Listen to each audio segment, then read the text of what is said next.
Well, it started off looking like a rout, but a big-time comeback from the Edmonton Oilers upsets the Dallas Stars. Here to break it all down is Joey Erickson of Locked On Stars. Joey, look, it looked like such a fast start. They even got a tush goal at one point. It looked like the Stars were going to run away with this one. What happened that led to this 2-5 loss for the Dallas Stars? Yeah, it looked like the stars were aligning for Dallas there in the first 5 minutes of that first period, and Edmonton pretty much flipped the script like Dallas did in Game 3. It was a roller coaster of emotions in that first period, and then you got to give credit to Edmonton. They had all the pressure on them in this one tonight at home, and you don't want to go back to Dallas trailing 3-1 in the series, and they just buckled down, and they played really, really strong in the second period. I thought their defense was great. They really limited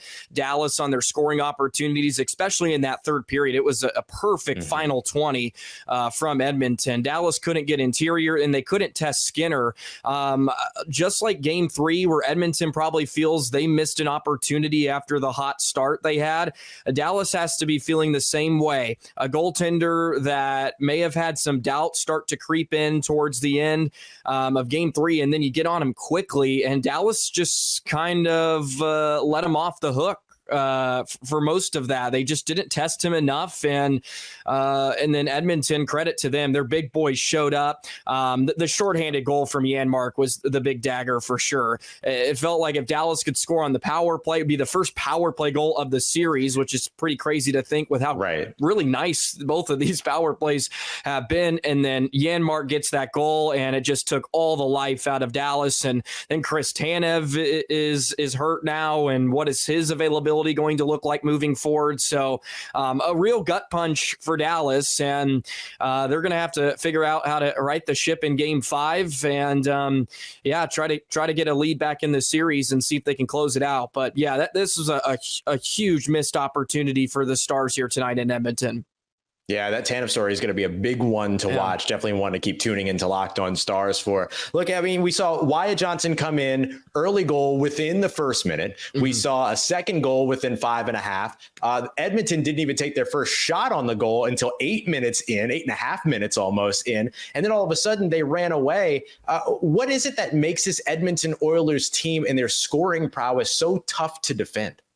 Yeah, well, they do a lot of things. And number one, their forecheck has been really, really good. And they won a lot of battles and 50-50 pucks. They sort of changed their game plan, it looked like, here tonight. And they really embraced the dump and chase game. And they forced Dallas and their defense to have to turn around and go track pucks. And you have to give credit to their depth pieces like Janmark and Brown and McLeod, who have had huge impacts in the first 4 games of the series, and they just really wore down Dallas's defense, and that's hard to do, especially with the way Dallas has been playing.